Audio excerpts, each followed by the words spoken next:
EVM अगर नहीं हटी तो इसी तरह जैसे सैनिकों की जो हत्या हुई, जो पुलवामा हुआ, पूरा देश ये समझ रहा है कि वो हत्याएं साजिशन हुई हैं हमारे सैनिकों की। मजबूरन नोटिफिकेशन जारी करना पड़ेगा, राष्ट्रपति द्रौपदी मुर्मू को आधी रात में उठाया जाएगा कि साइन कर दो नहीं तो बेड़ा गर्क हो जाएगा, और तब जाके इस देश में बैलेट पेपर से इलेक्शन होगा। बहुत सारे नेता जिनमें अपनी अपनी पार्टियों में, रात को बीजेपी में है। सरकार इस वक्त किस काम में लग रही है, सरकार को आज जो सत्ता में लोग बैठे हुए हैं उनको स्पष्ट नज़र आ रहा है कि इनकी हार आगामी इलेक्शन में है। ये किसी भी तरह से ईवीएम को हटने नहीं देने की कोशिश में है, जुगाड़ में है। सबसे बड़ा जुगाड़ किया इन्होंने, सुप्रीम कोर्ट के फैसले के बाद जो नया कानून लेके आए चोर दरवाजे से, क्योंकि पार्लियामेंट के अंदर जो लोग थे ज़्यादातर वो मेजॉरिटी के जो लोग हैं वो बंधक लोग हैं। एंटी डिफेक्शन लॉ की वजह से कोई बोल नहीं पाता, व्हिप जारी होती है, व्हिप होता है जैसे पशु को सांटा मारा जाता है, चाबुक मारा जाता है। इतना बेहुदा शब्द डेमोक्रेसी में यूज नहीं होना चाहिए थे, कैसे यूज हो रहा है ये शब्द।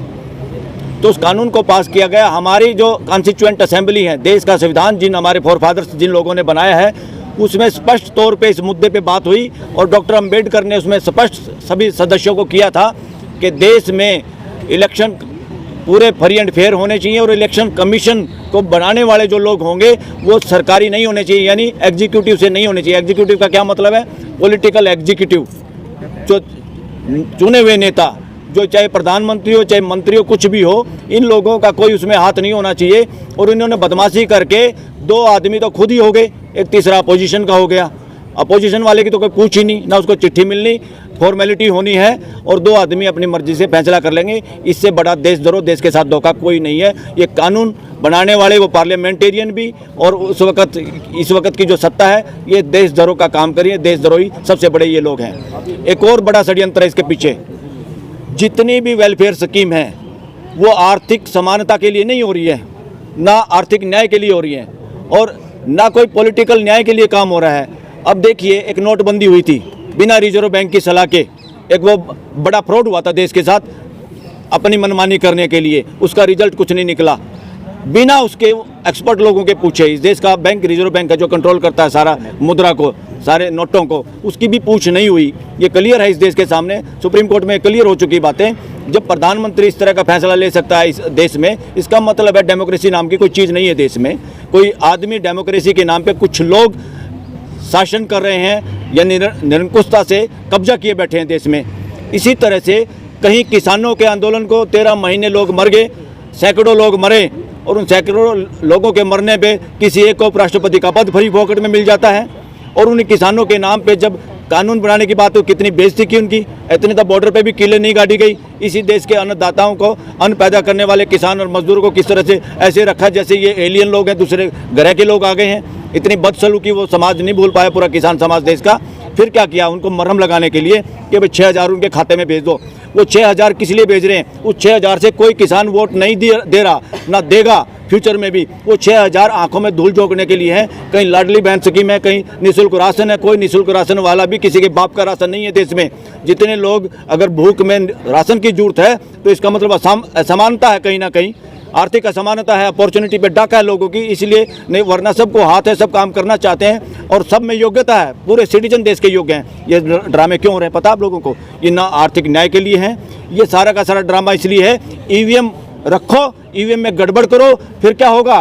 कोई सोचेगा, किसान सोचेगा फ्री राशन, निःशुल्क राशन लेने वालों ने वोट दे दिया होगा। निःशुल्क राशन वाला सोचेगा किसानों को 6,000 रुपये मिले, उन्होंने वोट दे दिया होगा। पुरुष सोचेंगे लाडली बहनों ने वोट दे दिया होगा।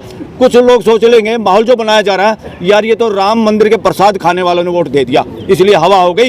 ये फ्रॉड करने जा रहे हैं ये मशीन से, कोई हवा नहीं है। प्रसाद खा के ये लोग, कोई प्रसाद किसी का दिया हुआ प्रसाद खा के उसका गुलाम नहीं होता।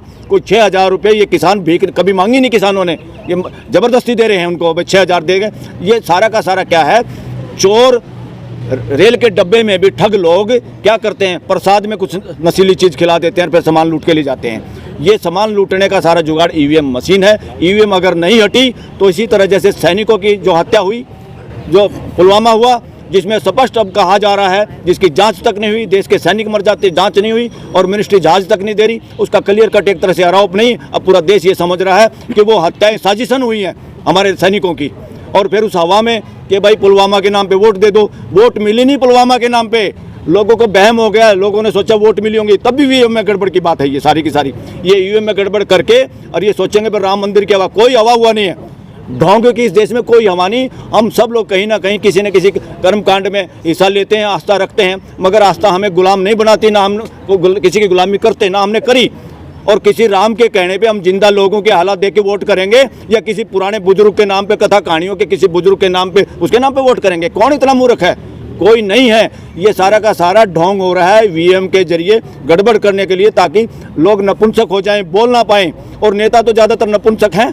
जो नेता किसी न किसी रूप में छोटे मोटे भ्रष्टाचार में शामिल हैं, ईडी और इनकम टैक्स से डर जाते हैं, आज छापा गेरो, अगले दिन स्टेटमेंट कुछ और देने लग जाते हैं, चुप हो जाते हैं। बहुत सारे नेता दिन में अपनी अपनी पार्टियों में, रात को बीजेपी में है। ऐसे नेताओं से पूरे देश की जनता को हम आह्वान रिक्वेस्ट करते हैं, बचना फ्यूचर में, वो चाहे किसी भी पार्टी में हो।